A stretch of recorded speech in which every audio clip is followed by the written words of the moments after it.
Hello student, welcome to this second volume of Unit 2B Polynuclear Hydrocarbon।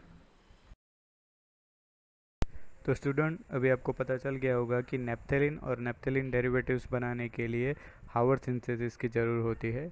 यहाँ पे दो reaction दिए गए हैं कि बीटा मिथाइल नेप्थेलिन एंड 2,3 डाइमिथाइल नेप्थेलिन।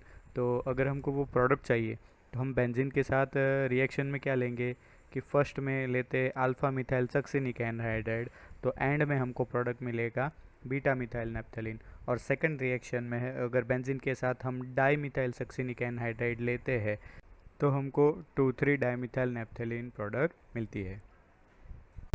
आगे देखते हैं नेप्थेलिन के अल्फ़ा बीटा पोजीशन की एक्टिविटी ड्यूरिंग ऐसी रिएक्शन। तो ऐसी रिएक्शन में क्या होगा, जब इलेक्ट्रोफाइल का अटैक होगा तो कौन सी पोजीशन पे आता है, अल्फ़ा पे, बीटा पे, या कौन सी पोजीशन जो है वो ज़्यादा एक्टिव है, अल्फ़ा या बीटा। तो यहाँ पे जो अल्फ़ा पोजीशन है वो ज़्यादा एक्टिव होती है कंपेयर टू बीटा पोजीशन। अब हम नेप्थेलिन की ऐसी रिएक्शन देखते हैं जिसमें वो सिग्मा कॉम्प्लेक्स बनाता है। जैसे बेंजीन बेंजोनियम आयन बनाता था, यहाँ पे नेप्थेलिन नेप्थोरियम आयन बनाता है।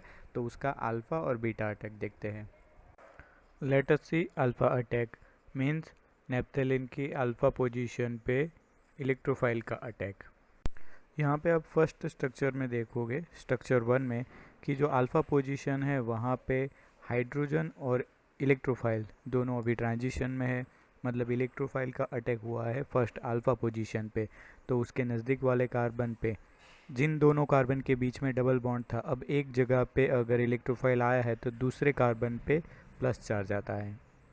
अब जो प्लस चार्ज वाला कार्बन है वहाँ पे इलेक्ट्रॉन की कमी हो गई, तो नज़दीक वाला जो डबल बॉन्ड होगा वो दोनों के दोनों अपने इलेक्ट्रॉन वहाँ पे डोनेट करता है, इसलिए वहाँ पे डबल बॉन्ड बनता है और नीचे वाले कार्बन पे प्लस चार्ज आता है। तो आगे से दोनों बेंजीन रिंग है जो नेप्थेलिन की, तो बीच में जो दोनों का कॉमन डबल बॉन्ड है वहाँ से इलेक्ट्रॉन डोनेट होगा। सेकेंड स्ट्रक्चर में आप देखोगे तो उसके बाद थर्ड स्ट्रक्चर में आप देखोगे कि वहाँ पे डबल बॉन्ड आता है जहाँ पे सेकेंड स्ट्रक्चर में प्लस चार्ज था। अभी बीच में से जो डबल बॉन्ड हट गया वहाँ से, अब उस वाले कार्बन पे प्लस चार्ज आया, तो वो प्लस चार्ज को दूर करने के लिए जो एरो पे दिखाया गया है वो डबल बॉन्ड आके वहाँ पे इलेक्ट्रॉन डोनेट करता है। तो जहाँ से डबल बॉन्ड दूर हुआ है वहाँ पे एक कार्बन पे प्लस चार्ज आता है। तो वो था फोर्थ स्ट्रक्चर। उसके बाद फिफ्थ स्ट्रक्चर में आप देखोगे कि उसी प्लस चार्ज को दूर करने के लिए अगेन उसके आगे वाला डबल बॉन्ड उसको इलेक्ट्रॉन डोनेट करेगा। और फिफ्थ स्ट्रक्चर में आप देखोगे जो लेफ्ट में बेंजीन रिंग है वहाँ पे नीचे प्लस चार्ज आता है। तो आगे इस तरह से वो रेजोनेंस हाइब्रिड बनती है। और अगेन फर्स्ट स्ट्रक्चर और सेवन स्ट्रक्चर दोनों एक जैसे हो जाते हैं। ये है resonance sigma complex. In total 7 structure में आप देखोगे कि स्ट्रक्चर 1, 2, 6 और 7 जो है वो उन चारों में एरोमेटिक सेक्सटेट कंप्लीट होता है। मतलब कि इसलिए ये अल्फ़ा कॉम्प्लेक्स जो है, मतलब अल्फ़ा अटैक, वो ज़्यादा स्टेबल होता है। अब एरोमेटिक सेक्सटेट का मतलब ये होता है कि आप जो बेंजीन रिंग देख रहे हो जैसे स्ट्रक्चर 1 में, तो एक बेंजीन रिंग है उनमें 6 पाई इलेक्ट्रॉन है, इसलिए बोलते हैं उसको एरोमेटिक सेक्सटेट कंप्लीट है।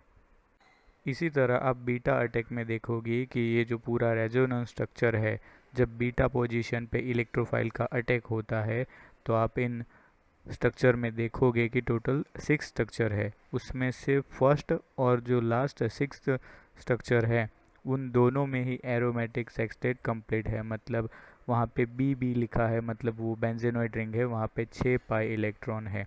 इसका मतलब यहाँ पे सिर्फ 2 ही एरोमेटिक सेक्सटेट कंप्लीट है, जबकि अल्फ़ा अटैक में 4 थे।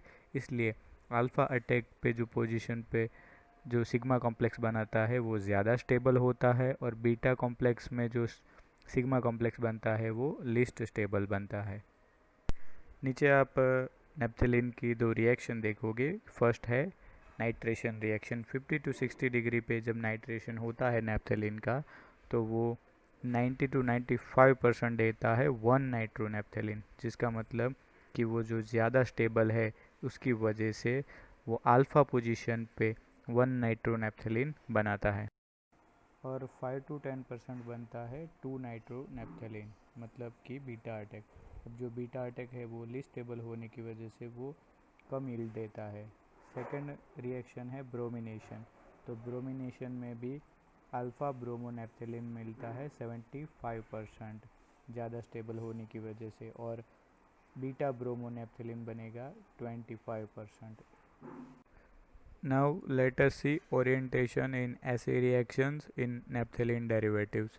जब नैप्थेलिन पे कोई ग्रुप पहले से लगा हुआ है, तो जब नैप्थेलिन पे कोई इलेक्ट्रॉन रिलीजिंग ग्रुप है, मतलब एक्टिवेटिंग ग्रुप है, तो वो आने वाले इलेक्ट्रोफाइल को उसी रिंग पे अटैच कराएगा, मतलब वहाँ पे आने वाला ग्रुप वहाँ पे ही लगेगा सेम रिंग में। जबकि अगर इलेक्ट्रॉन विड्रॉइंग ग्रुप होगा तो उस ग्रुप की इफ़ेक्ट की वजह से वो दूसरी रिंग पे आने वाला इलेक्ट्रोफाइल वहाँ पे ऐड होता है।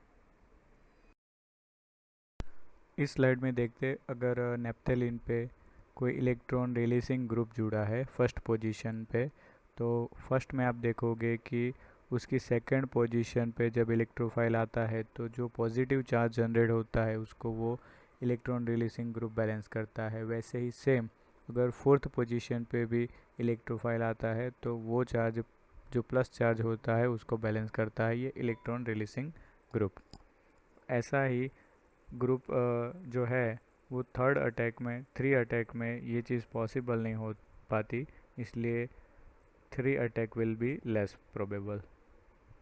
अब यहाँ पे पॉसिबल 3 स्ट्रक्चर देखते हैं।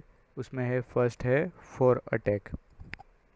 यहाँ पे फोर्थ अटैक में हम देखेंगे कि अल्फ़ा नेप्थोल जो नेप्थेलिन के फर्स्ट पोजीशन पे OH लगा है, वहाँ पे अगर नया इलेक्ट्रोफाइल आता है तो अगर वो फोर्थ पोजीशन पे जाएगा तो वहाँ पे फोर्थ नंबर का जो कार्बन है OH से फर्स्ट और सेकंड नंबर का जो कार्बन है वहाँ पे प्लस चार्ज आता है फर्स्ट स्ट्रक्चर में।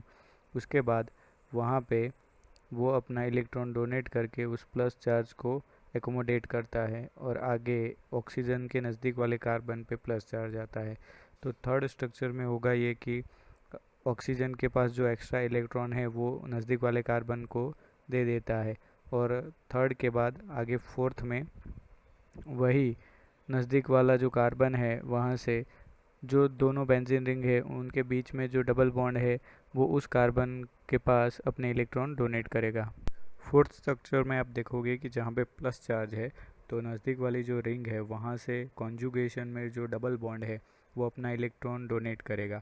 और फिफ्थ स्ट्रक्चर में आपको देखने में को मिलेगा एक नया स्ट्रक्चर जहाँ पे अगेन लेफ्ट वाली बेंजीन रिंग में एक पॉजिटिव चार्ज है।